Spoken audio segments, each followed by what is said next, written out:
ਬਿਸਮਿਲ੍ਲਾਹਿਰਰਹਿਮਾਨਿਰਰਹੀਮ ਅਸਲਾਮੁ ਅਲੈਕੁਮ। ਦੇਸੀ ਤੜਕਾ cooking recipes ਵਿੱਚ ਅਸੀਂ ਤੁਹਾਨੂੰ ਵੈਲਕਮ ਕਰਦੇ ਆ। ਅੱਜ ਮੈਂ ਤੁਹਾਡੇ ਨਾਲ ਚਿੱਟੇ ਚਨਿਆਂ ਵਾਲੇ ਚਾਵਲ ਲੈ ਕੇ ਆਈ ਹਾਂ। ਇਹ ਚਨਿਆਂ ਵਾਲੀ ਰੈਸਪੀ ਨੂੰ ਪੂਰਾ ਐਂਡ ਤੱਕ ਦੇਖਣਾ, ਵੀਡੀਓ ਨੂੰ ਲਾਈਕ ਕਰਨਾ ਤੇ ਮੇਰੇ ਚੈਨਲ ਦੇਸੀ ਤੜਕਾ ਕੁਕਿੰਗ ਰੈਸਪੀਜ਼ ਨੂੰ ਸਬਸਕ੍ਰਾਈਬ ਕਰਨਾ ਤੇ ਇਹਨੂੰ ਅੱਗੇ ਲਾਜ਼ਮੀ ਸ਼ੇਅਰ ਕਰਨਾ। ਵੀਡੀਓ ਨੂੰ ਲਾਜ਼ਮੀ ਲਾਈਕ ਤੇ ਸਬਸਕ੍ਰਾਈਬ ਕੀਤਾ ਕਰੋ, ਇਹਦੇ ਨਾਲ ਸਾਡੀ ਹੌਸਲਾ ਅਫਜ਼ਾਈ ਹੁੰਦੀ ਹੈ। ਇਹਦੇ ਨਾਲ ਹੀ ਹੁਣ ਇੱਥੇ ਮੈਂ ਰੈਸਪੀ ਨੂੰ ਬਣਾਉਣਾ ਸਟਾਰਟ ਕਰਦੀ ਹਾਂ। ਸਭ ਤੋਂ ਪਹਿਲੇ ਲੈ ਇੱਥੇ ਮੈਂ 1 ਕੱਪ ਚਨਿਆਂ ਦਾ ਲਿਆ। ਤੁਸੀਂ ਤੇ ਕਮ ਜਾਂ ਜ਼ਿਆਦਾ ਵੀ ਸਫੈਦ ਚਨੇ ਲੈ ਸਕਦੇ ਜੀ। ਇਹਨਾਂ ਨੂੰ ਮੈਂ ਰਾਤ ਨੂੰ ਭਿਗੋ ਕੇ ਰੱਖ ਲਿਆ ਸੀ। ਇਹਦੇ ਨਾਲ ਹੀ ਹੁਣ ਮੈਂ ਇੱਥੇ ਲਿਆ ਟਮਾਟਰ ਗੋਲ ਕੱਟਿਆ ਹੋਇਆ, ਨਾਲ ਹੀ ਪਿਆਜ਼ ਲਿਆ, ਨਾਲ ਹੀ ਸਬਜ਼ ਮਿਰਚਾਂ ਲਈਆਂ ਨੇ। ਸਬਜ਼ ਮਿਰਚਾਂ ਦੇ ਮੈਂ ਜ਼ਿਆਦਾ ਬਰੀਕ ਪੀਸ ਨਹੀਂ ਬਣਾਏ ਸੀ, ਮੋਟੇ ਮੋਟੇ ਪੀਸ ਬਣਾਏ। ਇਹਦੇ ਨਾਲ ਹੀ ਮੈਂ ਚੁੱਲ੍ਹੇ ਤੇ ਕੜਾਈ ਰੱਖੀ ਆ, ਜਿਹਦੇ ਅੰਦਰ ਹੁਣ ਮੈਂ 1 ਕਟੋਰੀ ਭਰ ਕੇ ਘੀ ਦੀ ਡਾਲ ਦੇਵਾਂਗੀ। ਕਟੋਰੀ ਦੇ ਹਿਸਾਬ ਨਾਲ ਮੈਂ ਤੁਹਾਨੂੰ ਤਾਂ ਦੱਸ ਰਹੀ ਹਾਂ ਕਿ ਤਾਂ ਕਿ ਤੁਹਾਨੂੰ ਡਾਲਣ ਲੱਗਿਆ ਘੀ ਸਮਝ ਆ ਜਾਵੇ।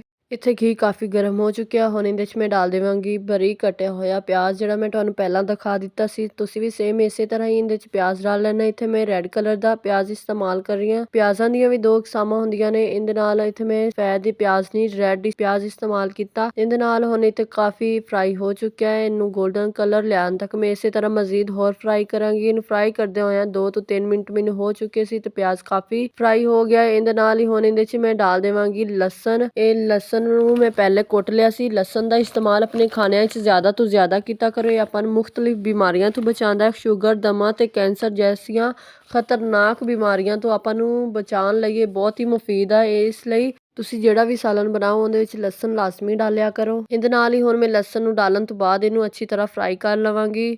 ਤੁਸੀਂ ਵੀ ਇਸੇ ਤਰ੍ਹਾਂ ਇਹਨੂੰ ਥੋੜਾ ਜਿਹਾ ਫਰਾਈ ਕਰ ਲੈਣਾ। ਇੰਨਾ ਵੀ ਜ਼ਿਆਦਾ ਇਹਨੂੰ ਗੋਲਡਨ ਕਲਰ ਨਹੀਂ ਦਾ ਲਿਆਣਾ, ਇਹਨੂੰ ਸੁਰਖ ਨਹੀਂ ਕਰਨਾ, ਬਸ ਲਾਈਟ ਜਿਹਾ ਇਹਦਾ ਕਲਰ ਆ ਜਾਵੇ। ਇਸੇ ਤਰ੍ਹਾਂ ਇਹਨੂੰ ਮੈਂ ਫਰਾਈ ਕਰ ਲਿਆ ਦਾ। ਹੁਣ ਲਸਣ ਨੂੰ ਤੇ ਪਿਆਜ਼ ਨੂੰ ਫਰਾਈ ਕਰਨ ਤੋਂ ਬਾਅਦ ਇਹਦੇ 'ਚ ਡਾਲ ਦੇਵਾਂਗੀ 1 ਚਮਚ ਭਰ ਕੇ ਲਾਲ ਮਿਰਚਾਂ ਦਾ ਪਾਊਡਰ, ਨਾਲ 1 ਚਮਚ ਨਮਕ ਦਾ ਡਾਲ ਦੇਵਾਂਗੀ। ਇੱਥੇ 1 ਚਮਚ ਨਮਕ ਦਾ ਮੈਂ ਇਸ ਲਈ ਡਾਲਿਆ ਕਿ ਇਹਦੇ 'ਚ ਮੈਂ ਸੁੱਕੀਆਂ ਮਿਰਚਾਂ ਡਾਲ ਰਹੀ ਹਾਂ। ਇਸ ਤੋਂ ਬਾਅਦ ਇਹਦੇ ਥੋੜਾ ਜਿਹਾ ਪਾਣੀ ਡਾਲ ਕੇ ਇਹਨੂੰ ਮੈਂ ਅੱਛੀ ਤਰ੍ਹਾਂ ਤੜਕਾ ਲਗਾ ਲਵਾਂਗੀ। ਇਹਨਾਂ ਮਿਰਚਾਂ ਨੂੰ ਮੈਂ ਜਿੰਨਾ ਜ਼ਿਆਦਾ ਭੁੰਨਾਂਗੀ ਉਨਾ ਹੀ ਜ਼ਿਆਦਾ ਅੱਛਾ ਟੇਸਟ ਚਾਵਲਾਂ ਵਿੱਚ ਆਵੇਗਾ। ਇਹਦੇ ਨਾਲ ਹੀ ਇਹ ਚਨੇ ਜਿਹੜੇ ਮੈਂ ਰਾਤ ਨੂੰ ਭਿਗੋ ਕੇ ਰੱਖ ਲਏ ਸੀ, ਉਹਨੇ ਇਹ ਕਾਫੀ ਫੁੰਡੇ ਹੋਏ ਚਨੇ ਨੇ। ਇਸ ਲਈ ਹੁਣ ਇਹਨਾਂ ਨੂੰ ਮੈਂ ਇਹਦੇ ਵਿੱਚ ਤੜਕੇ ਦੇ ਹੀ ਜ਼ਿਆਦਾਤਰ ਭੁੰਨ ਲਵਾਂਗੀ ਤਾਂ ਕਿ ਇਹਦੇ 'ਚ ਮਜ਼ੀਦ ਹੋਰ ਪੱਕ ਜਾਵਣ। ਇਸ ਤੋਂ ਬਾਅਦ ਸਬਜ਼ ਮਿਰਚਾਂ ਕੁਛ ਡਾਲੀਆਂ, ਨਾਲ ਹੀ ਇਹਦੇ 'ਚ ਕੁਛ ਟਮਾਟਰ ਐਡ ਕਰਾਂਗੀ। ਟਮਾਟਰ ਡਾਲਣ ਤੋਂ ਬਾਅਦ ਹੁਣ ਇਹਨੂੰ ਮੈਂ ਫਿਰ ਅੱਛੀ ਤਰ੍ਹਾਂ ਮਿਕਸ ਕਰਾਂਗੀ। ਇਸੇ ਤਰ੍ਹਾਂ ਇਹਦੀ ਭੁਨਾਈ ਕਰਾਂਗੀ। ਤੁਸੀਂ ਵੀ ਸੇਮ ਇਸੇ ਤਰ੍ਹਾਂ ਹੀ ਇਹਦੀ ਭੁਨਾਈ ਕਰਨੀ ਆ ਦੀ 2 ਤੋਂ 3 ਮਿੰਟ ਲਈ ਇਹਦੀ ਇਸੇ ਤਰ੍ਹਾਂ ਭੁਨਾਈ ਕਰਦਿਆਂ ਰਹਿਣਾ। ਹਲਕੀ ਜਿਹੀ ਅੱਗ ਕਰਕੇ ਤੁਸੀਂ ਇਹਦੀ ਭੁਨਾਈ ਕਰਨਾ ਹੈ, ਜ਼ਿਆਦਾ ਤੇਜ਼ ਅੱਗ ਨਹੀਂ ਕਰਨੀ। ਇਹਦੇ ਥੱਲੇ ਟਮਾਟਰ ਤੇ ਸਬਜ਼ ਮਿਰਚਾਂ ਡਾਲ ਕੇ ਇਹਦੀ ਮੈਂ 2 ਤੋਂ 3 ਮਿੰਟ ਭੁਨਾਈ ਕਰ ਲਈ ਸੀ। ਇਸ ਤੋਂ ਬਾਅਦ ਇਹਦੇ 'ਚ ਮੈਂ 1 ਕਟੋਰੀ ਦਹੀਂ ਦੀ ਡਾਲ ਦੇਵਾਂਗੀ। ਛੋਟੀ ਕਟੋਰੀ ਮੈਂ ਇੱਥੇ ਦਹੀਂ ਦੀ ਡਾਲੀ, ਜ਼ਿਆਦਾ ਦਹੀਂ ਮੈਂ ਇਹਦੇ 'ਚ ਨਹੀਂ ਡਾਲਿਆ। ਇਸ ਤੋਂ ਬਾਅਦ ਸਪੈਚੂਲਾ ਹਿਲਾ ਲਵਾਂਗੀ। ਦਹੀਂ ਡਾਲਣ ਤੋਂ ਬਾਅਦ ਨਾਲ ਹੀ ਹੁਣ ਇਹਦੇ 'ਚ ਮੈਂ ਕੁਛ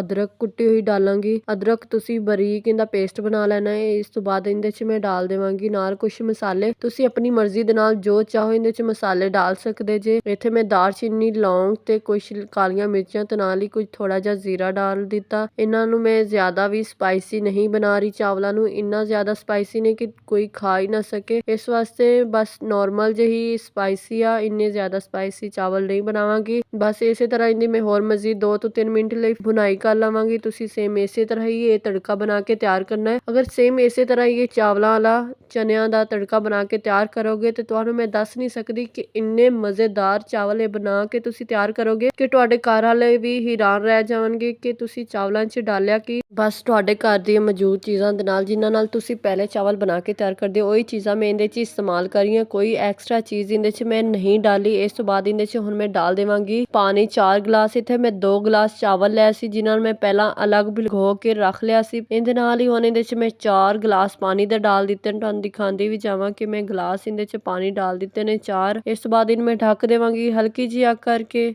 ਤਾਂ ਕਿ ਪਾਣੀ ਉਬਾਇਲ ਹੋ ਜਾਵੇ। ਇਸ ਤੋਂ ਬਾਅਦ ਮੈਂ ਤੁਹਾਨੂੰ ਦਿਖਾਉਂਦੀ ਜਾਵਾਂ ਕਿ ਇਹਦੇ 'ਚ ਮੈਂ ਹੁਣ ਡਾਲ ਦੇਵਾਂਗੀ ਥੋੜਾ ਜਿਹਾ ਸਿਰਕਾ। ਤੁਸੀਂ ਅਗਰ ਤੁਹਾਡੇ ਕੋਲ ਸਿਰਕਾ ਨਹੀਂ ਤੇ ਤੁਸੀਂ ਸਿਰਕੇ ਦੀ ਜਗ੍ਹਾ ਤੇ, ਵਾਈਟ ਸਿਰਕੇ ਦੀ ਜਗ੍ਹਾ ਤੇ ਤੁਸੀਂ ਲੈਮਨ ਦਾ ਇਸਤੇਮਾਲ ਕਰੋ। ਇਹਦੇ ਨਾਲ ਚਾਵਲ ਖਲੇ ਖਲੇ ਬਣ ਕੇ ਤਿਆਰ ਹੁੰਦੇ ਨੇ। ਇਸ ਤੋਂ ਬਾਅਦ ਤੁਹਾਨੂੰ ਦਿਖਾਉਂਦੀ ਜਾਵਾਂ ਕਿ 2 ਗਲਾਸ ਜਿਹੜੇ ਚਾਵਲਾਂ ਦੇ ਮੈਂ ਭਿਗੋ ਕੇ ਰੱਖੇ ਸੀ, ਉਹਨਾਂ 'ਚ ਮੈਂ ਪਾਣੀ ਵੀ ਨਿਕਾਲ ਲਿਆ। ਇਸ ਤੋਂ ਬਾਅਦ ਹੁਣ 2 ਮਿੰਟ ਹੋ ਚੁੱਕੇ ਸੀ, ਪਾਣੀ ਵੀ ਉਬਾਇਲ ਹੋ ਚੁੱਕਿਆ ਹੈ। ਤੇ ਇਹਦੇ 'ਚ ਸਭ ਤੋਂ ਪਹਿਲੇ ਤੇ ਮੈਂ ਨਮਕ ਚੈੱਕ ਕਰਾਂਗੀ। ਅਗਰ ਤੁਹਾਡੇ ਟੇਸਟ ਦੇ ਮੁਤਾਬਕ ਤੁਹਾਨੂੰ ਨਮਕ ਕਮ ਲੱਗ ਰਿਹਾ ਤੇ ਤੁਸੀਂ ਇਹਦੇ 'ਚ ਹੋਰ ਵੀ ਨਮਕ ਡਾਲ ਸਕਦੇ ਜੇ। ਇੱਥੇ ਮੈਂ ਨਮਕ ਚੈੱਕ ਕਰ ਲਿਆ, ਹੁਣ ਇਹਦੇ 'ਚ ਨਮਕ ਬਿਲਕੁਲ ਪੂਰਾ ਹੈ ਦਾ 1 ਚਮਚ ਭਰ ਕੇ ਮੈਂ ਇੱਥੇ ਨਮਕ ਦਾ ਡਾਲਿਆ ਸੀ। ਇਹਦੇ 'ਚ ਮੈਂ ਹੋਰ ਨਮਕ ਨਹੀਂ ਡਾਲਾਂਗੀ। ਇਹਦੇ ਨਾਲ ਹੀ ਹੁਣ ਇਹ ਪਾਣੀ ਉਬਾਈਲ ਹੋ ਚੁੱਕਿਆ ਸੀ, ਤੁਹਾਨੂੰ ਦਿਖਾਉਂਦੀ ਜਾਵਾਂ। ਇਹਦੇ 'ਚ ਹੁਣ ਜਿਹੜੇ ਚਾਵਲ ਭਿਗੋ ਕੇ ਅਲੱਗ ਰੱਖ ਲਏ ਸੀ 2 ਗਲਾਸ ਚਾਵਲਾਂ ਦੇ, ਉਹ ਹੁਣ ਮੈਂ ਇਹਦੇ ਵਿੱਚ ਡਾਲ ਦੇਵਾਂਗੀ। ਇੱਥੇ ਮੈਂ ਅੱਛੀ ਤਰ੍ਹਾਂ ਪਲੇਟ ਸਾਫ਼ ਕਰਕੇ ਚਾਵਲਾਂ ਵਾਲੀ ਇਹਦੇ ਅੰਦਰ ਡਾਲ ਦਿੱਤੀ ਆ। ਇਸ ਤੋਂ ਬਾਅਦ ਇਹਨੂੰ ਮੈਂ ਚਮਚ ਦੇ ਨਾਲ ਹਿਲਾ ਦੇਵਾਂਗੀ ਤਾਂ ਕਿ ਅੱਛੀ ਤਰ੍ਹਾਂ ਇਹਦੇ ਵਿੱਚ ਹੱਲ ਹੋ ਜਾਵੇ ਪਾਣੀ ਦੇ ਨਾਲ ਹੀ। ਹੁਣ ਤੁਹਾਨੂੰ ਦਿਖਾਉਂਦੀ ਜਾਵਾਂ ਕਿ ਤੁਸੀਂ ਵੀ ਸੇਮ ਇਸੇ ਤਰ੍ਹਾਂ ਹੀ ਚਾਵਲ ਡਾਲਣੇ ਨੇ, ਤੜਕਾ ਬਣਾ ਕੇ ਤਿਆਰ ਕਰਨਾ ਹੈ ਤੇ ਹੁਣ ਇਹਨੂੰ ਹਲਕੀ ਜੀ ਅੱਗ ਕਰਕੇ ਤੁਸੀਂ ਪੱਕਣ ਲਈ ਛੱਡ ਦੇਣਾ ਤਾਂ ਕਿ ਪਾਣੀ ਇਹਦੇ 'ਚ ਖੁਸ਼ਕ ਹੋ ਜਾਵੇ ਤੇ ਇਸੇ ਤਰ੍ਹਾਂ ਇਹਨੂੰ 2 ਤੋਂ 3 ਮਿੰਟ ਲਈ ਮੈਂ ਢੱਕ ਦਿੱਤਾ ਸੀ। ਤੁਹਾਨੂੰ ਦਿਖਾਉਂਦੀ ਜਾਵਾਂ ਕਿ ਇਹਦੇ 'ਚ ਪਾਣੀ ਕਾਫੀ ਖੁਸ਼ਕ ਹੋ ਚੁੱਕਿਆ। ਜਿਹੜੇ ਲੋਕ ਕਹਿੰਦੇ ਆ ਨਾ ਕਿ ਸਾਡੇ ਚਾਵਲ ਪੱਤਾ ਬਣ ਗਏ ਨੇ, ਗਲ ਗਏ ਨੇ, ਬਿਲਕੁਲ ਖੀਰ ਤਰ੍ਹਾਂ ਬਣ ਗਏ ਨੇ, ਉਹਨਾਂ ਨੂੰ ਚਾਹੀਦਾ ਹੈ ਕਿ ਚਾਵਲਾਂ ਦੇ ਅੰਦਰ ਜ਼ਿਆਦਾਤਰ ਵਾਈਟ ਸਿਰਕਾ ਡਾਲਣ ਜਾਂ ਫਿਰ ਲੈਮਨ ਕੱਟ ਕੇ ਡਾਲਣ। ਉਹਦੇ ਨਾਲ ਚਾਵਲ ਬਿਲਕੁਲ ਨਹੀਂ ਗਲਦੇ,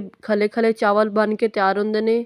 ਅਗਰ ਤੁਹਾਨੂੰ ਲੱਗ ਰਿਹਾ ਹੈ ਕਿ ਚਾਵਲਾਂ ਦੇ ਅੰਦਰ ਪਾਣੀ ਜ਼ਿਆਦਾ ਹੋ ਗਿਆ ਤਾਂ ਤੁਸੀਂ ਫੌਰਨ 2 ਤੋਂ 3 ਨਿੰਬੂ ਕੱਟ ਕੇ ਇਹਦੇ ਅੰਦਰ ਡਾਲ ਦੇਵੋ ਜਾਂ ਵਾਈਟ ਸਿਰਕੇ ਦੇ 2 ਚਮਚ ਡਾਲ ਦੇਵੋ। ਚਾਵਲਾਂ 'ਚ ਪਾਣੀ ਖੁਸ਼ਕ ਵੀ ਹੋ ਜਾਵੇਗਾ ਤੇ ਚਾਵਲ ਬਿਲਕੁਲ ਅੱਛੇ ਜਿਹੇ ਸੋਨੇ ਜਿਹੀ ਸ਼ਕਲ 'ਚ ਬਣ ਕੇ ਤਿਆਰ ਹੋਣਗੇ। ਇਸੇ ਤਰ੍ਹਾਂ ਤੁਹਾਨੂੰ ਦਿਖਾਉਂਦੀ ਜਾਵਾਂ ਕਿ ਚਾਵਲ 'ਚ ਪਾਣੀ ਬਿਲਕੁਲ ਖੁਸ਼ਕ ਹੋ ਗਿਆ। ਹੁਣ ਇਹਨੂੰ ਮੈਂ 10 ਮਿੰਟ ਲਈ ਦਮ ਤੇ ਲਗਾ ਦੇਵਾਂਗੀ ਹਲਕੀ ਜਿਹੀ ਅੱਗ ਕਰਕੇ। ਬਸ ਇਸੇ ਤਰ੍ਹਾਂ 10 ਮਿੰਟ ਹੋ ਚੁੱਕੇ ਨੇ ਤੇ ਚਾਵਲ ਪੱਕ ਕੇ ਹੋ ਚੁੱਕੇ ਨੇ ਤਿਆਰ। ਤੁਸੀਂ ਖੁਦ ਦੇਖ ਕੇ ਵੀ ਅੰਦਾਜ਼ਾ ਲਗਾ ਸਕਦੇ ਜੇ ਕਿ ਚਾਵਲ ਕਿੰਨੇ ਮਜ਼ੇਦਾਰ ਜੇ ਬਣਾ ਕੇ ਮੈਂ ਤਿਆਰ ਕੀਤੇ ਨੇ। ਖਿਲੇ ਖਿਲੇ ਜੇ ਚਾਵਲ ਨੇ, ਦੇਖੋ ਕੋਈ ਜੁੜੀ ਹੋਈ ਕਣੀ ਨਹੀਂ ਇਹਨਾਂ ਦੀ, ਅਲੱਗ-ਅਲੱਗ ਚਾਵਲ ਨੇ। ਮੇਰੇ ਤਰੀਕੇ ਦੱਸੇ ਹੋਏ ਦੇ ਨਾਲ ਚਾਵਲ ਇੱਕ ਵਾਰੀ ਜ਼ਰੂਰ ਬਣਾਓ ਆਪਣੇ ਘਰ ਤੇ ਆਪਣੇ ਘਰ ਵਾਲਿਆਂ ਨੂੰ ਹੈਰਾਨ ਕਰ ਦਿਓ। ਇਸੇ ਤਰ੍ਹਾਂ ਹੁਣ ਇਹਨਾਂ ਚਾਵਲਾਂ ਨੂੰ ਮੈਂ ਨਿਕਾਲ ਕੇ ਵੀ ਤੁਹਾਨੂੰ ਦਿਖਾਵਾਂਗੀ ਇੱਕ ਪਲੇਟ ਦੇ ਅੰਦਰ। ਜੋ ਵੀ ਇਹ ਤੁਹਾਡੇ ਚਾਵਲ ਪੱਕੇ ਹੋਏ ਖਾਵੇਗਾ ਤੁਹਾਡੀ ਤਾਰੀਫ ਕੀਤੇ ਬਗੈਰ ਨਹੀਂ ਰਹੇਗਾ। ਇਸ ਲਈ ਇਸ ਰੈਸਪੀ ਨੂੰ ਜ਼ਰੂਰ ਟਰਾਈ ਕਰਨਾ ਆਪਣੇ ਘਰ ਤੇ ਮੈਨੂੰ ਵੀ ਕਮੈਂਟ ਸੈਕਸ਼ਨ ਵਿੱਚ ਜ਼ਰੂਰ ਦੱਸਣਾ ਕਿ ਰੈਸਪੀ ਕਿੰਨੀ ਦੀ ਬਣ ਕੇ ਤਿਆਰ ਹੋਈ ਆ। ਇਹਨਾਂ ਚਾਵਲਾਂ ਦੇ ਨਾਲ ਦਹੀਂ ਦਾ ਰਾਇਤਾ ਬਣਾਓ, ਨਾਲ ਸਲਾਦ ਬਣਾਓ, ਆਪ ਖਾਓ, ਆਪਣੇ ਮਹਿਮਾਨਾਂ ਨੂੰ ਖਿਲਾਓ। ਮਹਿਮਾਨਾਂ ਵਾਸਤੇ ਬਣਾਓਗੇ ਤਾਂ ਉਹ ਮੰਨਣਗੇ ਹੀ ਨਹੀਂ ਕਿ ਇਹ ਤੁਸੀਂ ਆਪਣੇ ਘਰ ਵਿੱਚ ਚਾਵਲ ਬਣਾ ਕੇ ਤਿਆਰ ਕੀਤੇ ਨੇ। ਇਹ ਦੇਖਦੇ ਜ਼ਾਇਕੇ ਵਰਗੇ ਸੇਮ ਇਹ ਚਾਵਲ ਨੇ। ਵੀਡੀਓ ਨੂੰ ਪੂਰਾ ਐਂਡ ਤੱਕ ਦੇਖਣਾ। ਵੀਡੀਓ ਪਸੰਦ ਆਈ ਹੋਵੇ ਤਾਂ ਵੀਡੀਓ ਨੂੰ ਲਾਈਕ ਕਰਨਾ ਤੇ ਮੇਰੇ ਚੈਨਲ ਦੇਸੀ ਤੜਕਾ ਕੁਕਿੰਗ ਰੈਸਪੀਜ਼ ਨੂੰ ਸਬਸਕ੍ਰਾਈਬ ਕਰਨਾ ਤੇ ਇਹਨੂੰ ਅੱਗੇ ਲਾਜ਼ਮੀ ਸ਼ੇਅਰ ਕਰਨਾ। ਇਹਦੇ ਨਾਲ ਮੈਨੂੰ ਦਿਓ ਇਜਾਜ਼ਤ। ਆਪਣੇ ਸਾਰਿਆਂ ਦਾ ਖਿਆਲ ਰੱਖਿਓ, ਮੈਨੂੰ ਦੁਆਵਾਂ 'ਚ ਯਾਦ ਰੱਖਿਓ। ਖੁਦਾ ਹਾਫਿਜ਼।